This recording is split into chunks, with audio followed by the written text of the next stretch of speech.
This will show you the basic understanding of what you have to do in Gates of Hell multiplayer for Battlezone. Starting off by picking a Doctrine. Regardless if you are the host or just joining a game, make sure you pick a Doctrine that suit your playstyle. If you are unsure, you should play versus the AI and get familiar with them. I'm going to go with Offensive because that's my style. Before the match gets started, I suggest you contemplate what you should open with. And if you're playing with a teammate, try to collaborate on which flag objective point you're going to capture. Such as going right or you're going left, as this decision generally depends on where you spawned. I'm not going to tell you what to spawn, just what you have to do. I'm going to pick a random unit and capture my first location nearest to me.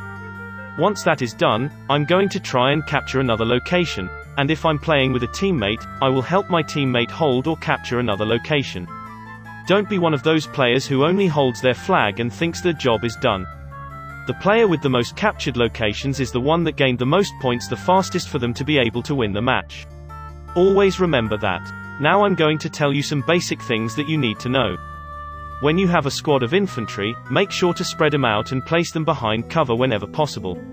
And remember, when you tell them to head to a location with a single click, they will engage enemy contact, but if you double click, they will ignore enemy contacts and head to the location directly. If your troops are exposed by enemy engagement, make them go prone and try to retreat, find cover, or try to engage the threat. Now for mechanized equipment. Never send a vehicle without infantry support, especially tanks, as they have a very limited field of view. Such as a Molotov or AT grenade, as well as AT rifles, can disable or destroy the vehicle entirely because they didn't see the enemy. So make sure you have a good amount of infantry spread across the field so they will not be blinded by such an attack.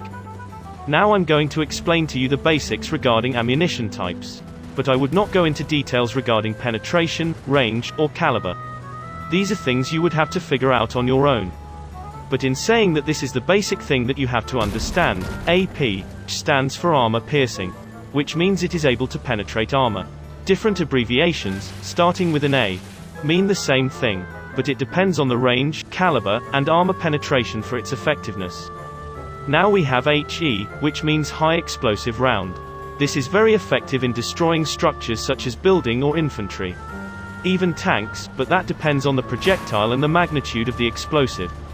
But not to be overwhelmed when encountering enemy armor. By going into direct control, you would have a cursor with a dot and crosshair. A red crosshair will indicate an unlikely penetration, and a green one will indicate penetration or damage of some form. As for how effective the penetration is, it depends on the range and the caliber that you are using. A general rule of thumb: the strongest part of the tank is the front, and the weakest are the back and sides. Keep that in mind. That is pretty much the basic thing that you have to know. Everything else is by trial and error and from experience. As a beginner, you're going to lose a lot of matches with more experienced players.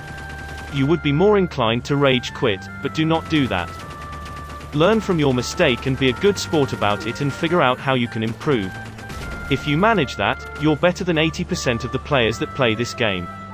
At the end of the day, your character and your perseverance will have overcome what you do not fully understand in regards to the game. Remember, we all started like this. I hope this give you the basic understanding.